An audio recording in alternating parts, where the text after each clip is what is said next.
If f and g are continuous with f of x greater equal to gx throughout AB, then the area of the region between the curves y equal to f of x and y equal to g of x from A to B is the integral of f minus g from A to B.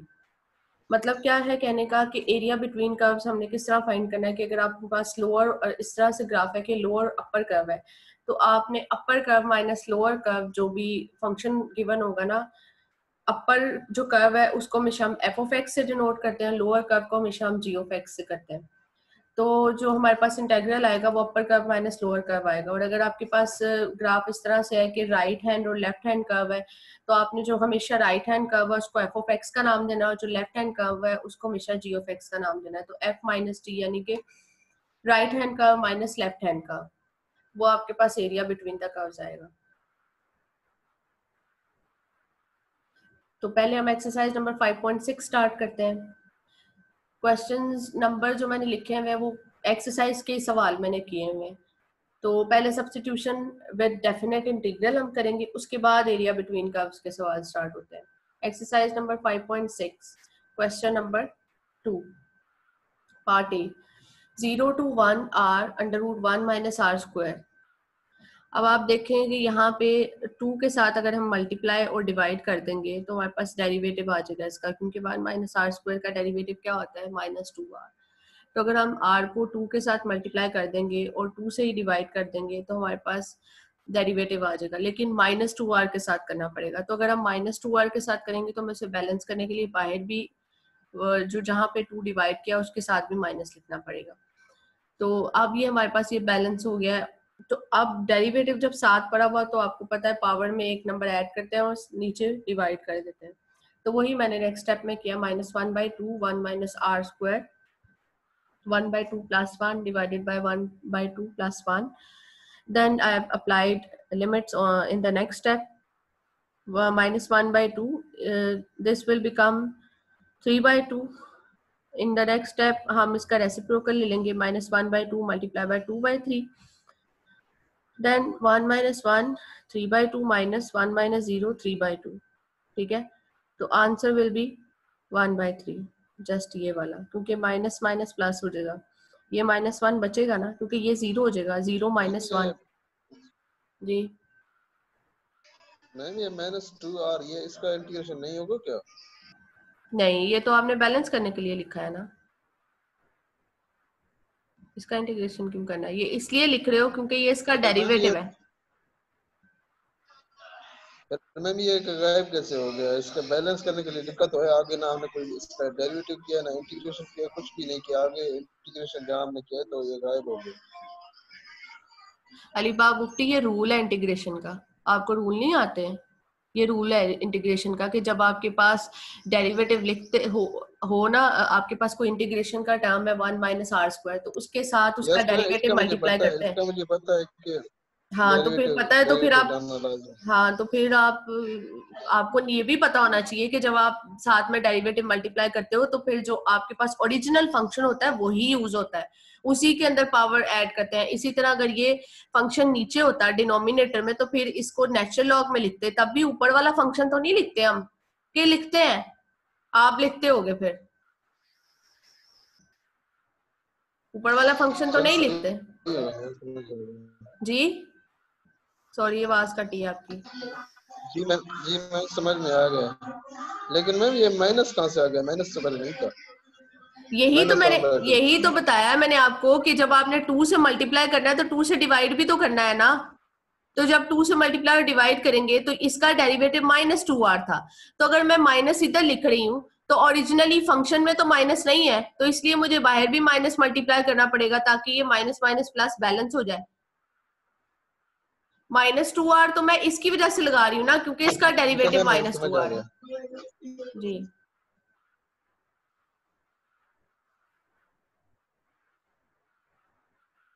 Okay चले, उसके बाद हमने power में 1 add कर दिया और नीचे 1 divide कर दिया, देन इट विल बिकम -1/3 और ये 0 माइनस 1 होगा, तो इसमें भी माइनस माइनस प्लस हो जाएगा और एंड पे 1/3 आ जाएगा। नेक्स्ट क्वेश्चन है, ये क्वेश्चन नंबर देख लें, क्वेश्चन नंबर 5 है। पार्ट ए 0 से 1 T cube 1 plus T 4 whole power cube. Similarly हम लोग क्या करेंगे, इसका भी जो डेरिवेटिव है साथ में मल्टीप्लाई हुआ हुआ टी क्यूब, आप गौर करें तो, क्योंकि t4 का जो डेरिवेटिव होता है वो 4t क्यूब आ जाता है। तो हम क्या करेंगे, 4 से मल्टीप्लाई और 4 से डिवाइड कर देंगे और फिर उसी तरह से पावर में एक ऐड करके नीचे डिवाइड कर देंगे, 1 0 आ जाएगा। अब ये तो है डायरेक्ट वे, मैंने डायरेक्ट वे में किए हुए पहले 2 सवाल, लेकिन आप चाहें तो यही सवाल सब्स्टिट्यूशन से भी कर सकते हैं। If you are finding it difficult by this direct way, तो आप उसको सब्स्टिट्यूशन के थ्रू भी सॉल्व कर सकते हैं। हाउ, वो नेक्स्ट जो क्वेश्चन है वो मैंने थ्रू सब्स्टिट्यूशन किया हुआ है। एक मिनट, हाँ ये जो क्वेश्चन नंबर मेरे ख्याल से मैं लिखना भूल गई हूँ कौन सा वाला क्वेश्चन है, नंबर है, लेकिन बहरहाल 7 या 8 है। 10 under root V 1 plus V 3/2 V square. अब इसको मैंने डायरेक्टली नहीं किया हुआ, इसको मैंने सब्स्टिट्यूशन के थ्रू किया हुआ है। डायरेक्ट भी किया जा सकता है, लेकिन मैंने सब्स्टिट्यूशन से किया क्योंकि मुझे लगा था पहले 2 सवालों के बाद के बच्चों को शायद मुश्किल हो डायरेक्ट करने में। तो 1 प्लस वी 3/2 इसको हम लेट कर लेंगे u या t के इक्वल, जिसके इक्वल भी आपने रखना है। ठीक है, एक मिनट, हाँ तो ये अब t equal to 1 plus V 3/t, मैंने इसको लेट कर लिया t के equal.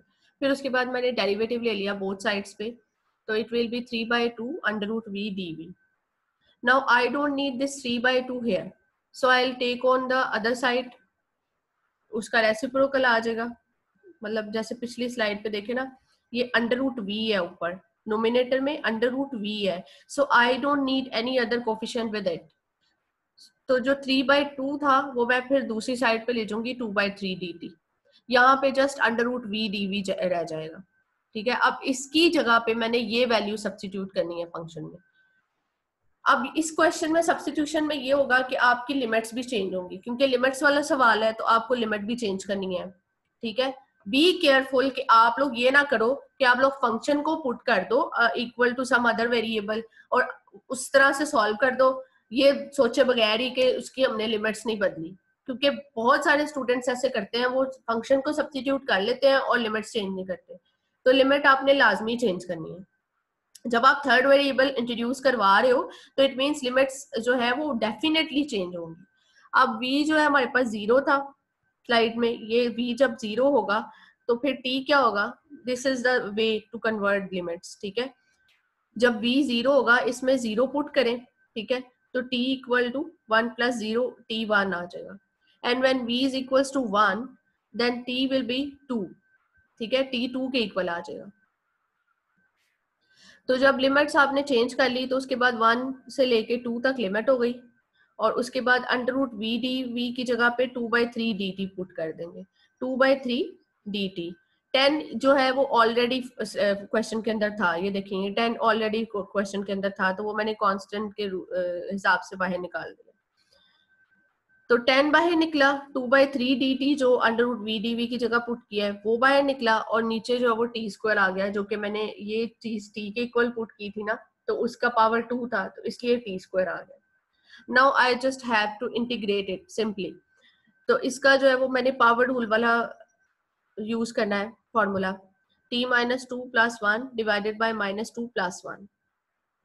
Now I apply the limit in the next step, ये this is how 1/2 minus 1, so it will become -1/2, so answer will be -10/3. Any problem in this question?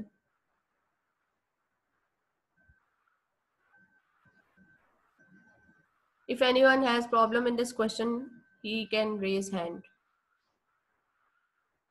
so that I can mute him and answer him. No one? Okay, moving on. Question number 10.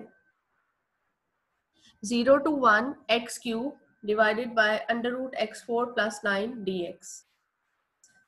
Similarly, I will take u equal to x4 plus 9.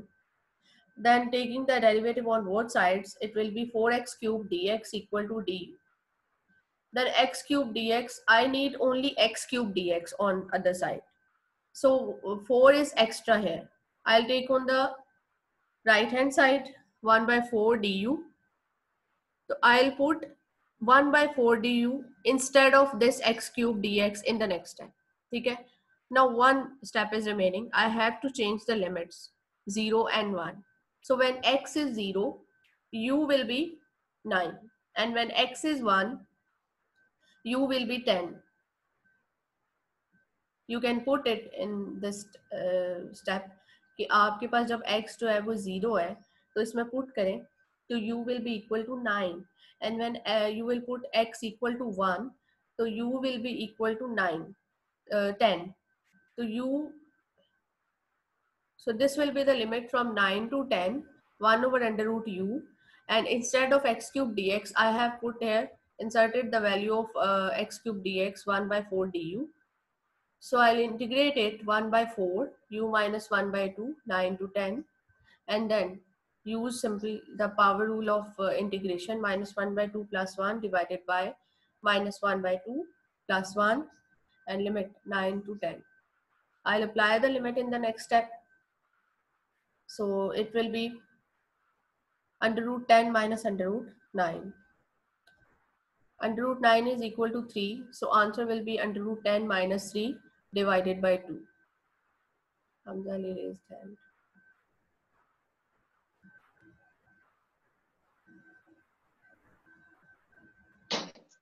Yes, Hamza. Ma'am ये kindly 1/4 के बारे में बताइएगा, net का बहुत issue चल रहा था, आपकी आवाज ब्रेक हो रही थी, समझ नहीं आई। 1/4 है जो उधर डीयू दूसरे पेज पे था अभी शुरू में। अच्छा, प्रीवियस आगे स्लाइड। नहीं समझे जी।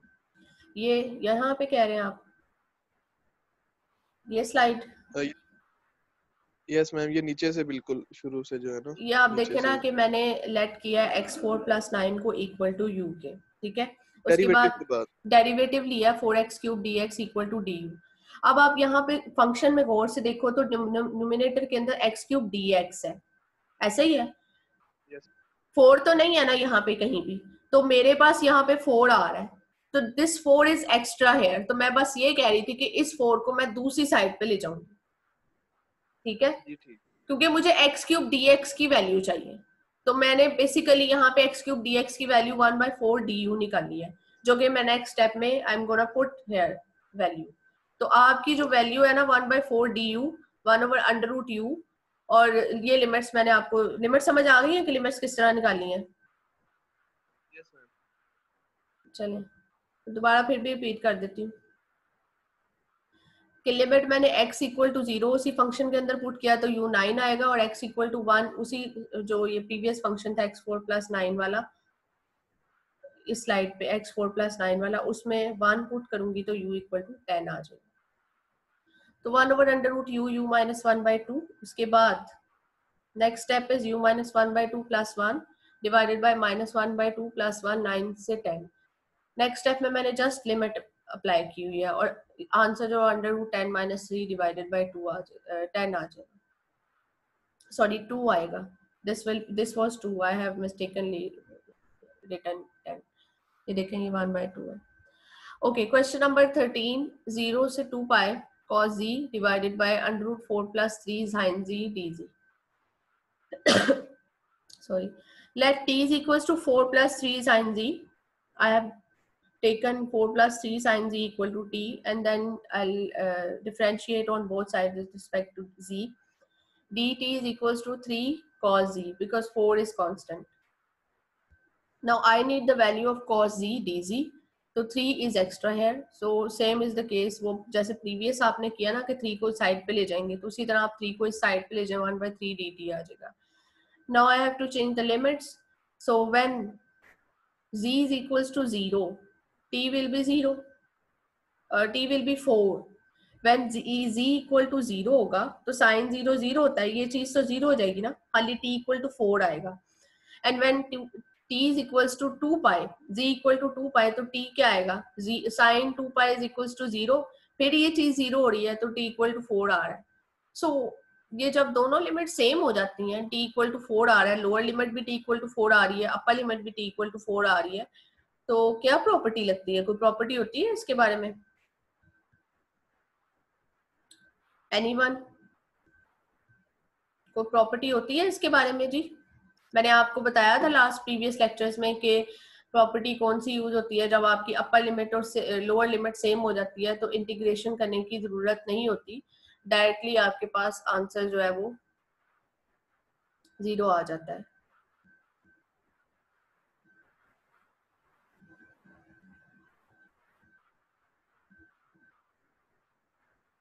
I think that slide is missing question number 13। बहरहाल इसका आंसर 0 आएगा। t इक्वल टू 4 और t इक्वल टू 4, इसका आंसर 0 आएगा।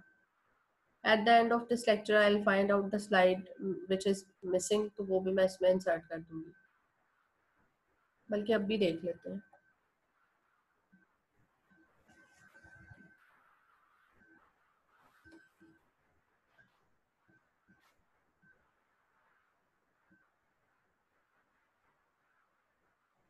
The slide is missing.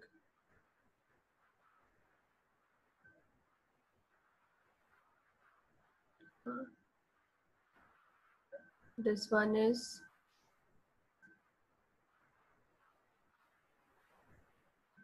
five, two, three.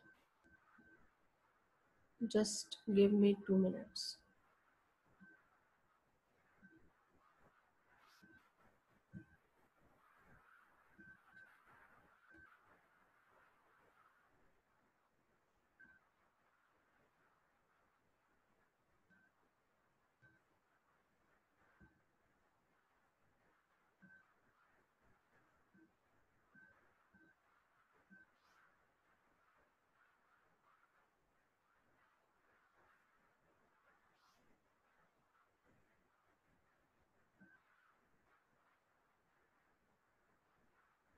This one was the missing slide.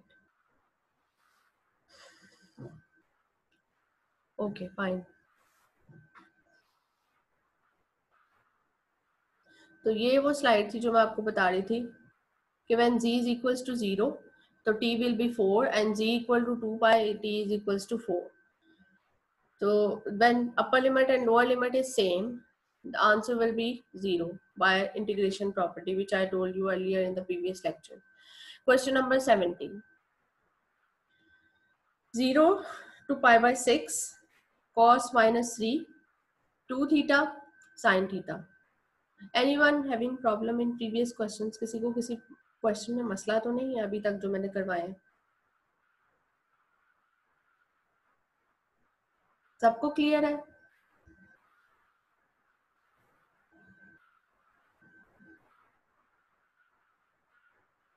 या सब सोए हुए हैं?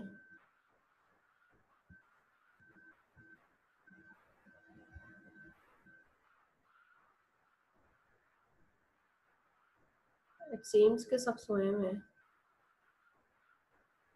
Okay. Question number 17. 0 से pi by 6 cos minus 3 2 theta sin 2 theta. So I have taken u equal to cos 2 theta और इसके बाद differentiate करूंगी on both sides. Meeting disconnect हो गई थी. ओके, तो u equal to cos 2 theta du is equal to minus sin 2 theta और 2, वो आपको पता है 2 थीटा का आप जब डेरिवेटिव लेते हो तो that will be equal to 2. अब I need the value of sin 2 theta d theta, so minus 2 is extra here, so I'll take minus 2 on the other side, which will be minus 1 by 2 du equal to sin 2 theta d theta. Now I'll convert the limits. When theta is equals to 0, u will be 1 because you know that cos 0 is equals to 1, and when theta is equals to pi by 6, then cos 60 will be 1 by 2 because pi by 6 आप उसमें cos 2 theta में put करोगे तो वो cos pi by 3 बन जाएगा और cos pi by 3 is equal to cos 60 which is equal to 0.5 or 1 by 2. So next slide. अब जो है वो आपके पास 1 से 1 by 2, ये जरा क्वेश्चन आगे से खुद करें ना, जरा ये कंप्लीट करें. 1 से 1 by 2 की वैल्यूज जरा पुट करें 1 से 1 by 2 और बताएं कि क्या आंसर आता है इसका. जल्दी जल्दी बताएं जरा, डू इट क्विकली. इसकी जरा इंटीग्रेशन पुट करें 1 से 1 by 2 और यहाँ पे u minus 3 du ये जरा पुट करके मुझे बताएं इसका आंसर क्या आ रहा है, जल्दी जल्दी।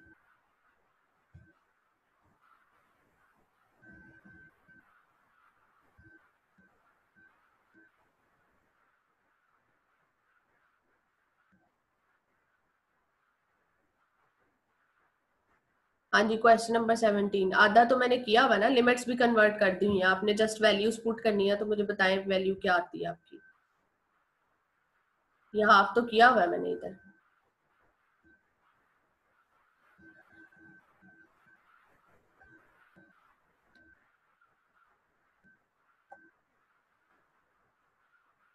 मैं बुक से भी दिखा देती हूँ आपको ये क्वेश्चन, बल्कि मैंने आपको आज एक्सरसाइज दिखाई ही नहीं है कि कौन सी मैं कर रही हूँ, एक मरतबा देख लें।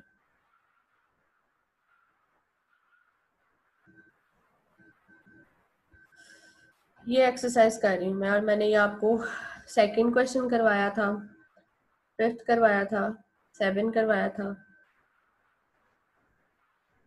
और फिर हमने ये 10 किया था, और अभी हम 13 भी हम कर चुके हैं, और अभी हम 17 कर रहे हैं ये वाला। ठीक है,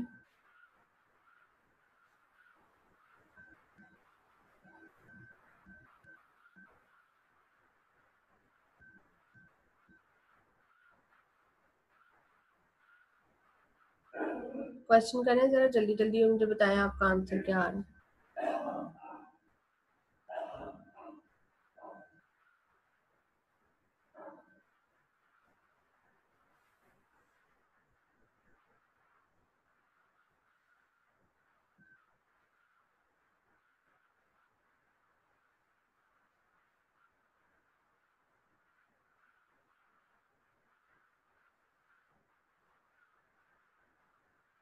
यही आता है सबका, when theta is equals to 0, तो 1 से 1/2 और u minus 3 du minus 1/2 u minus 3 plus 1 divided by minus 3 plus 1 1/2 1. So I have applied the limits, and after applying limits the answer will be 3/4.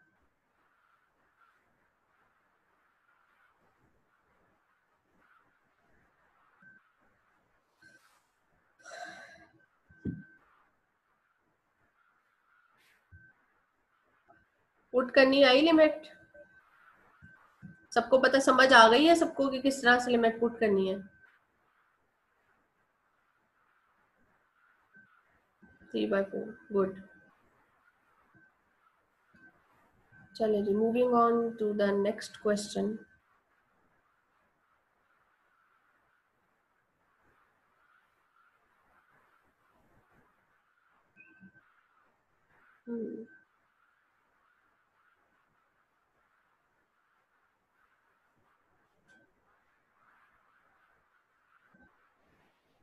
Wait a minute. अच्छा जी, अब question number 21 है। 0 से 1 4y minus y square plus 4y cube plus 1 minus 2/3, उसके बाद है 12y square minus 2y plus 4 dy। तो अब u को मैंने लेट किया 4y minus y square plus 4y cube plus 1 के इक्वल, और du को अगर मैं डिफ्रेंशिएट करूंगी ऑन बोथ साइड्स तो मेरे पास 4 minus 2y plus 12y square dy आ जाएगा। तो if I take y equal to 0, तो u will be 1, and if I take y equal to 1, u 1 किस तरह आएगा वो इसमें पुट करके देख लें। y की वैल्यू 0 तो वो 1 नहीं आता है, और y को अगर मैं 1 रखती हूँ तो u जो है वो 8 आ रहा है। तो 1 से लेके 8 तक अगर आप लिमिट अप्लाई करो तो u माइनस 2/3, इसके ऊपर भी सिंपल पावर रूल लगाएं तो आपके पास जो आंसर है वो -2/3 प्लस 1 डिवाइडेड बाय -2/3 प्लस 1, 8 से 1, और उसके बाद अब ये 2 आपको पता है ना कि 2 जब आपके पास यहाँ पे 8 आता है तो 8 को आप 2 क्यूब में लिख के 3 और 3 से कैंसिल कर सकते हैं। यहाँ से आपको नजर आई थिंक नहीं आ रहा होगा, ये देखें यहाँ पे मैंने 8 पुट किया, 8 1/3 माइनस 1। 8 तो अब सॉल्व नहीं होगा, तो उसको मैनुअली सॉल्व करने के लिए मैंने 2 क्यूब 1/3 की पावर लेके क्यूब को क्यूब से कैंसिल कर दिया और आंसर 3 आ गया। हाँ जी। अच्छा, अब एरिया प्रॉब्लम्स आ जाते हैं। ठीक है, आगे एरिया प्रॉब्लम्स है, ये मैं आपको एक्सरसाइज से भी दिखा देती हूँ कि कितने सवाल करने हैं आपने। पहले मैं आपसे एक्सरसाइज से बता दूँ कि सवाल कितने करने हैं।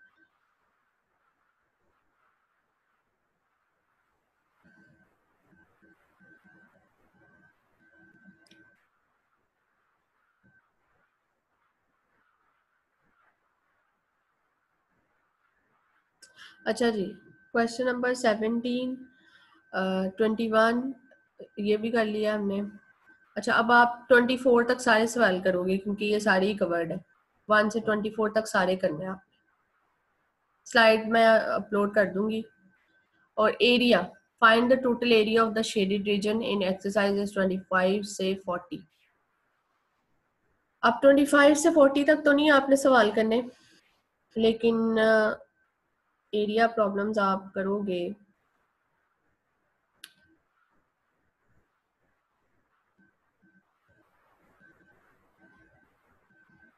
एटलीस्ट 33 तक।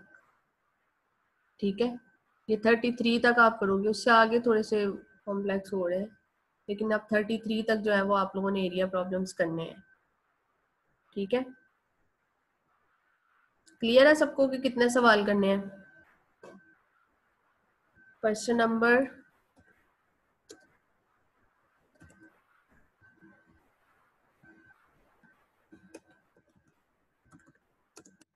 1 से 33 तक ये सारे क्वेश्चन आप लोगों ने करने हैं। तो अब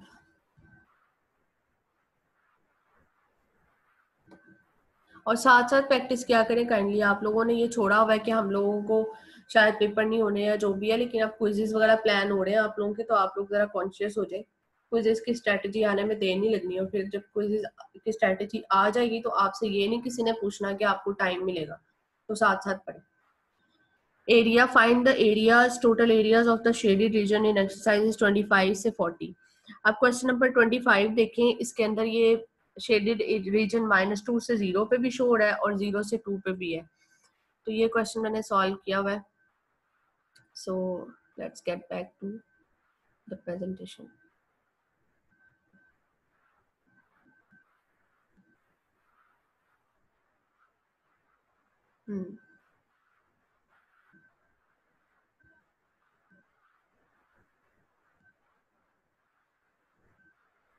सबने ही मूडल पे असाइनमेंट सेट किया था। सबकी सबमिट अगर आपने करवा दी है तो सबने उधर ही सबमिट करवाई है, सबकी रिसीव हो गई होगी। अच्छा, मैंने अभी कैलकुलस की सेट चेक करनी शुरू नहीं की अभी। I am checking numericals assignments, तो उनकी कर लूंगी दोनों सेक्शंस की, तो फिर मैं कैलकुलस की करनी स्टार्ट करूंगी। G equal to X √4 - x square, -2 से 0, 0 से 2, दो एरियाज हैं। तो अब आप लोग जरा कैलकुलेटर निकालें, सबके पास अगर कैलकुलेटर हैं तो कैलकुलेटर निकाल के जरा चेक करें कि जो आपके पास पहला इंटरवल बन रहा है -2 से 0, उसके दरमियान वाली कोई भी वैल्यू पुट करके इस फंक्शन के अंदर देखें कि ये नेगेटिव साइन दे रहा है या पॉजिटिव साइन दे रहा है। I want to confirm.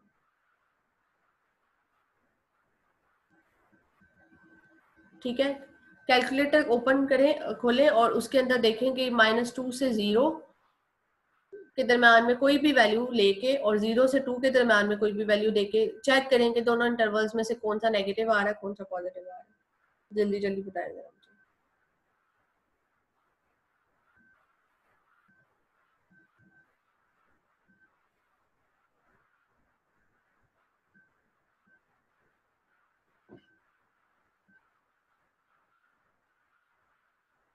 Negative आ रहा है और दूसरा वाला ऑब्वियसली पॉजिटिव आएगा।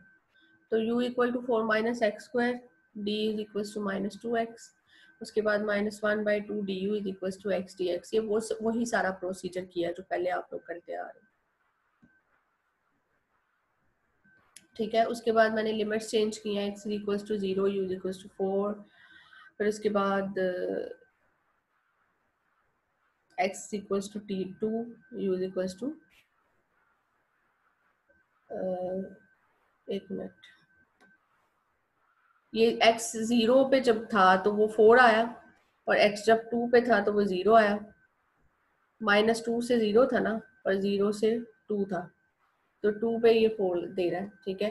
तो अब दोनों को इवेलुएट करेंगे, लिमिट्स वगैरह अप्लाई करने के बाद जो है वो दोनों के आंसर 8/3 8/3, और आपको पता है एंड पे एरियाज के जो आंसर्स आते हैं उनको एब्सोल्यूट में करके तो ऐड कर देते होते हैं, तो वो मैंने फिर एब्सोल्यूट में करके दोनों आंसर्स को ऐड कर दिया, तो वो 16/3 आ गया।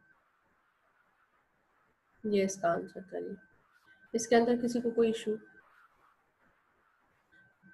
ये वाली मीटिंग तो 3 मिनट में ख़त्म होने वाली है, तो I will start another meeting for attendance. तो टाइम पूरा करके आज हम करेंगे एंड।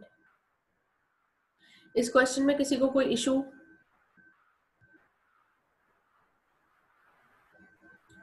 ओके, कोई नहीं बोला तो इसका मतलब है किसी को इशू नहीं है। क्वेश्चन नंबर 27, क्वेश्चन नंबर 27 का ग्राफ देखें जी। अच्छा, इसका ग्राफ देखें और मुझे ज़रा ये बताएं,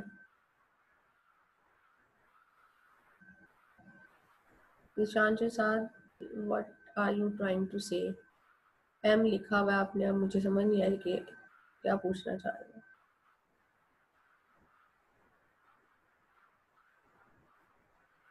अच्छा, एनीवेज ये जरा कैलकुलेटर खोल के ना -π से 0 के दरम्यान में कोई वैल्यू लेके, लेट सपोज -π से 0 के दरम्यान में क्या वैल्यू -π/2 ले लें बेशक, हाँ, वो इसके अंदर इस फंक्शन के अंदर पुट करके देखें कि नेगेटिव वैल्यू देता है या पॉजिटिव वैल्यू देता है। जल्दी जल्दी करें जरा, मुझे बताएं।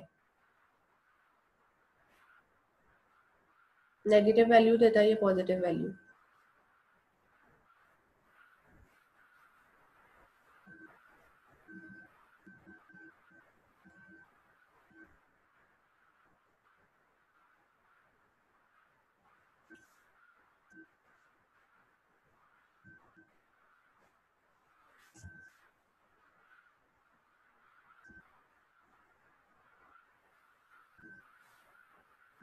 अभी कोई कर रहा है कैलकुलेट या नहीं कर रहा?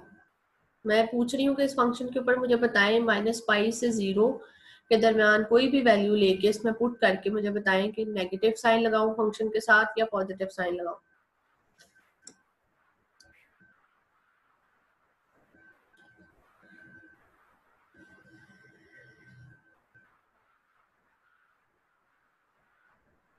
कर रहा है कोई या नहीं कर रहा?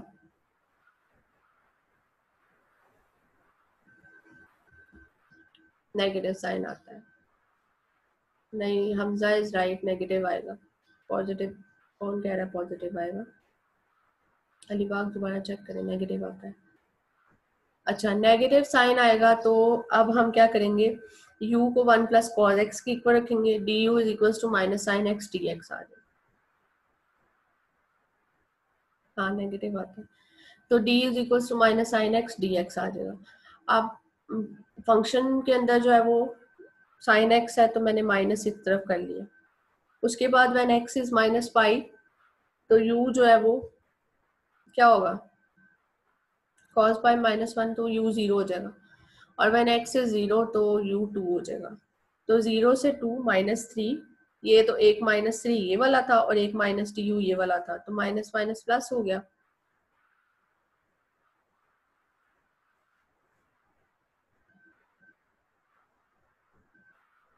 हाँ, लिमिट 0 से 2 आती